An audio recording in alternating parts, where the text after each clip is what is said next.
The French capital, where the latest Yellow Vest protest has descended into vandalism and looting and a heavy-handed police response. Behind me, you can see the live pictures from the scene.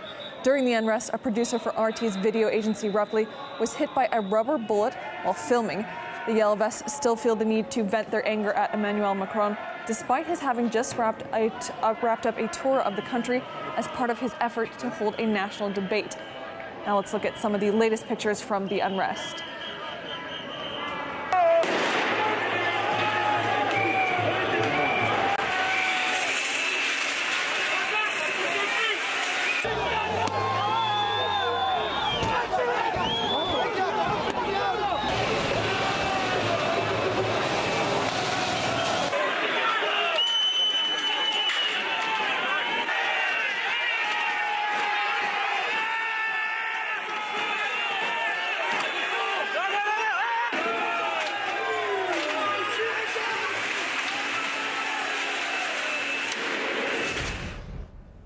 Straight live now to Paris and RT's Paula Slier.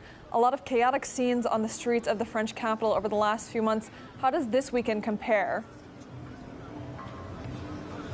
Well, the mood here is certainly incredibly tense. Here I'm in front of the Arc de Triomphe and you can see a heavy police presence. There's a lull in clashes at the moment, but for the last 2 hours or so there have been violent scenes playing out here and along the Champs-Élysées. Now, looking at the ground, there are chunks of pavement that have been carved out and thrown at riot police officers. At the same time, they've been responding with tear gas canisters and rubber bullets. Now, a Repli producer was hit by a rubber bullet in his leg and he's currently on the way to hospital and cannot walk. At the same time, for the past 18 consecutive weeks, we've witnessed these scenes and more than a dozen RT and Repli staff, correspondents and producers have been injured.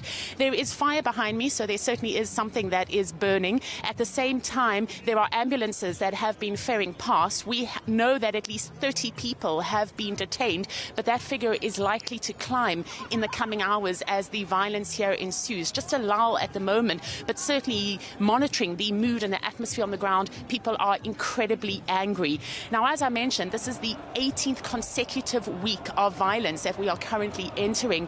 And today is significant because yesterday was the end of the great debate that the French President Emmanuel Macron initiated to try and deal with the problem. He was engaging with people to try and see how he could better the complaints that drove the Yellow Vests and others to the streets in the first place. Gauging the mood here on the street, that great debate does seem to have failed. And talking to people, most believe that nothing has changed. At the same time, it's worth mentioning that people continue to arrive. There are thousands of people. Many of them have black balaclavas on. They're waving French flags. And so we're anticipating a day of violence, a day of protest, and unfortunately, a day in which we're likely to see more and more people injured. Thank you, Paula. We have seen in the live pictures people have broken into stores, windows being smashed. Like you said, fires were also set. So RT's Paula Slier in Paris, thank you for staying across the story and the protests throughout the day for us.